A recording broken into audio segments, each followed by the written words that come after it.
Democratic Party trying to take down an Orange County congressman by connecting him to Russia, rather than talking about, I don't know, jobs or issues. In an ode to conspiracy theories and cliched spy thrillers, Democrats have launched a website that features Republican Congressman Dana Rohrbacher's picture on a pinboard connected to various Russians, including Vladimir Putin himself. Also on the board are a few people wholly unrelated to Russia, like lobbyist Jack Abramoff and internet figure Chuck Johnson. You also recognize Blackwater founder Eric Prince, who came on the show earlier this week. One person on the pinboard who is missing is WikiLeaks founder Julian Assange, who recently met with Rohrbacher at the Ecuadorian embassy in London, where he's been for a number of years. Congressman Dana Rohrbacher joins us tonight to sort this all out. Congressman, thanks for coming on tonight.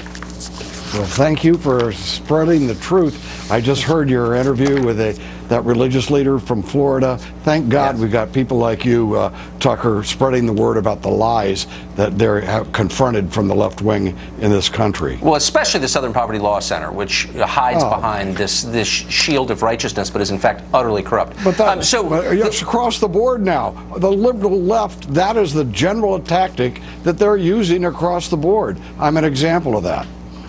So the allegation is that you're somehow doing the bidding of Vladimir Putin? How is that an issue in Orange County this year? Well, for one thing, let me just note that I have a background, as you are aware. I was President Reagan's speechwriter. I have been a long history of fighting the Soviet Union and communism.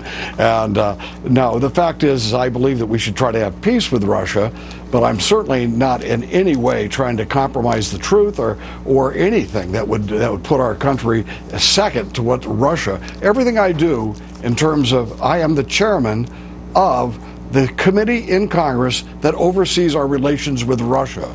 And everything I do there and in my personal life and such is done for what's good for America. And I happen to think working with the Russians now to help defeat radical Islam is a good idea. And so they end up calling me names and trying to cast aspersions on my patriotism. So they're attacking you for meeting with Julian Assange about 10 days ago in London at the Ecuadorian embassy where he lives. And some of them, including some Republicans, are saying, well, wait a second, didn't Julian Assange damage American national security by his activities? How do you respond to that? Well, I think that Julian Assange's activities, they balance out. There are some things that I wish that he would not have been permitted to be made public, but it's also important that we don't have secret government here in the United States, and the vast majority of things that he has released are just showing that the government had overreached its legitimate authority and was exposing that, not only here, but throughout the world, of course. And so, yeah, I've got some trepidations, but mostly I think he's done a great service to this country by exposing our government when it was going beyond the bounds of legitimacy. Yes, far beyond the bounds in some cases. So you asked him directly, did the information taken from the DNC web account, did that come from Russia? And he said, no, it did not. Do you take him at his word? He was, first of all, he was adamant that the Russians played no role in the disclosure of the Democratic National Committee their emails that were exposed during the election. Yes. The Russians played no role whatsoever. This is the man that released the information. He should know, and quite frankly, there's no reason for him to be lying about it. And there's every reason to know that the liberal left in this country had every reason to lie about it, because they were trying to destroy the result of the last election when they lost to Donald Trump. And so this whole thing with the Russians supposedly were responsible for these emails, this is a fraud. It's a con job in order to negate what happened in the last election. Do you think Assange knows where that information came from, where those emails came from? Yes, I do.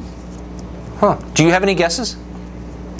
Yeah, I would guess that he knows he was provided that information in a certain way, and he knows how it was delivered to him, and that system wouldn't have negated any potential of having a Russian hacking of the system.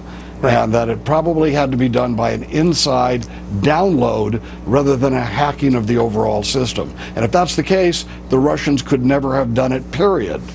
Unless they were working at the DNC. Someday we're going to find out what really happened, Right. and I think it's going to be fascinating. Congressman, thanks a lot for coming on tonight. Appreciate it. Well, thank you, Tucker. Thanks. San Francisco liberals used to stand up